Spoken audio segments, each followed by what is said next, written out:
Bible reading by Arlene reads, Genesis. Now the serpent was more subtle than any beast of the field, which the Lord God had made. And he said unto the woman, Yea, hath God said, Ye shall not eat of every tree of the garden. And the woman said unto the serpent, We may eat of the fruit of the trees of the garden. But of the fruit of the tree which is in the midst of the garden, God hath said, Ye shall not eat of it, neither shall ye touch it, lest ye die. And the serpent said unto the woman, Ye shall not surely die. For God doth know that in the day ye eat thereof, then your eyes shall be opened, and ye shall be as gods, knowing good and evil. And when the woman saw that the tree was good for food, and that it was pleasant to the eyes, and a tree to be desired to make one wise, she took of the fruit thereof, and did eat, and gave also unto her husband with her, and he did eat. And the eyes of them both were opened, and they knew that they were naked. And they sewed fig leaves together, and made themselves aprons. And they heard the voice of the Lord God walking in the garden in the cool of the day. And Adam and his wife hid themselves from the presence of the Lord God amongst the trees of the garden. And the Lord God called unto Adam, and said unto him, Where art thou?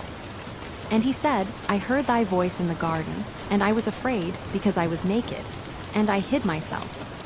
And he said, Who told thee that thou wast naked? Hast thou eaten of the tree, whereof I commanded thee that thou shouldest not eat?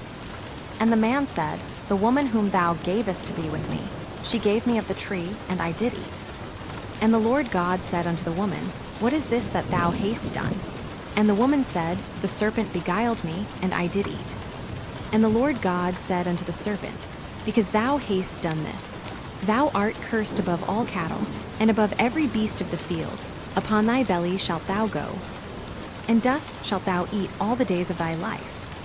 And I will put enmity between thee and the woman, and between thy seed and her seed.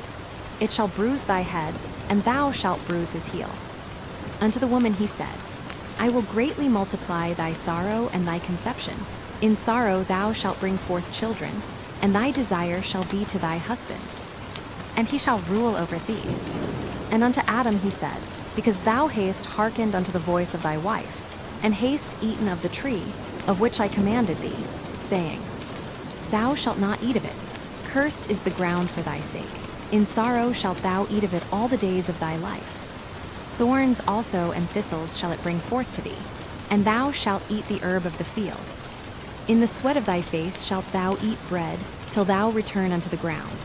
For out of it wast thou taken, for dust thou art, and unto dust shalt thou return. And Adam called his wife's name Eve, because she was the mother of all living. Unto Adam also and to his wife did the Lord God make coats of skins, and clothed them.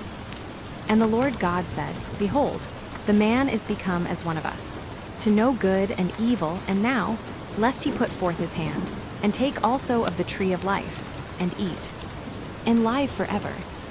Therefore the Lord God sent him forth from the Garden of Eden, to till the ground from whence he was taken.